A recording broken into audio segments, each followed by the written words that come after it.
Hello there, you're watching Bizworld. Malaysia's manufacturing sector recorded a strong growth of 17.4% in gross output to 1.61 trillion ringgit in 2021 from 1.37 trillion ringgit in the previous year. According to the Department of Statistics, intermediate input also grew by 18.2% to 1.25 trillion ringgit. Thus, the value added turned around to 14.6% from negative 2.9% in the previous year by recording a value of 355.1 billion ringgit.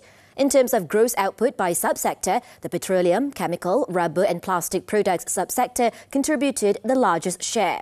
This was followed by the electrical, electronic and optical products subsector.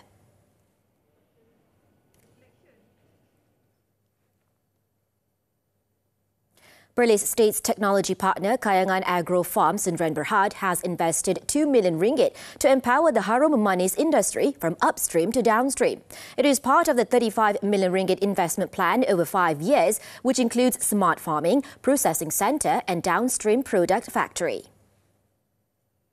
So memang petani-petani kita ni dia ready lah untuk membuat perubahan. Pertama sekali bila kita buat smart farming ni, dia boleh menjimatkan dia punya masa dan juga kos dia sendiri. Kita akan bekerjasama dengan Jabatan Pertanian dan agensi-agensi kerajaan yang lain, contoh macam Mardi yang terlibat dalam banyak research untuk kita lancarkan kita punya smart farming lah untuk musim 2024.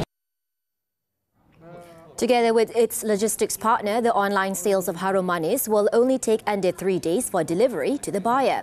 To date, there are 500 farmers that are on board the company's program to increase the quality of the produce towards premium grade. Currently, there are 3,000 farmers planting Harum Manis on 1,568 hectares in Perlis.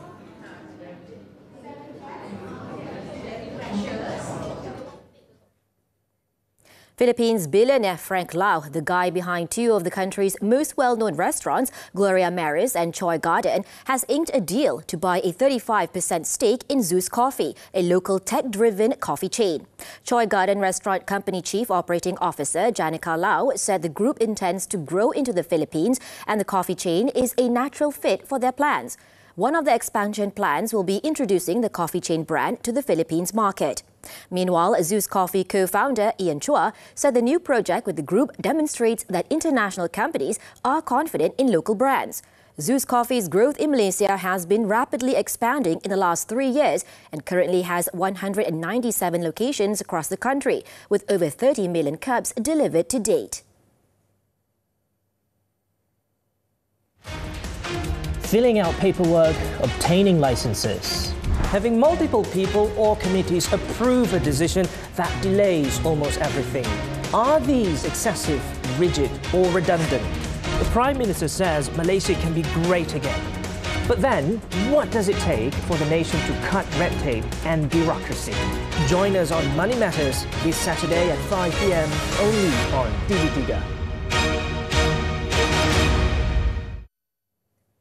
The U.S. Federal Reserve raised its benchmark interest rate by 25 basis points despite a banking crisis. The Federal Open Market Committee unanimously decided to raise the target range for the federal funds rate to between 4.75% and 5%. The central bank raised the rate by 425 points last year, followed by another 25 basis points last February. 4 U.S. banks have rapidly gone under in recent weeks, but the Fed stated that the U.S. banking system is sound and resilient.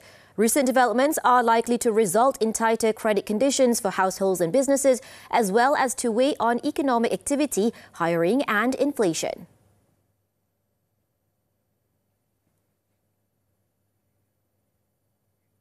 That's all the time we have for Bizworld. I'm Nadia Azmi. Thank you for watching and keep tuning in to TV3.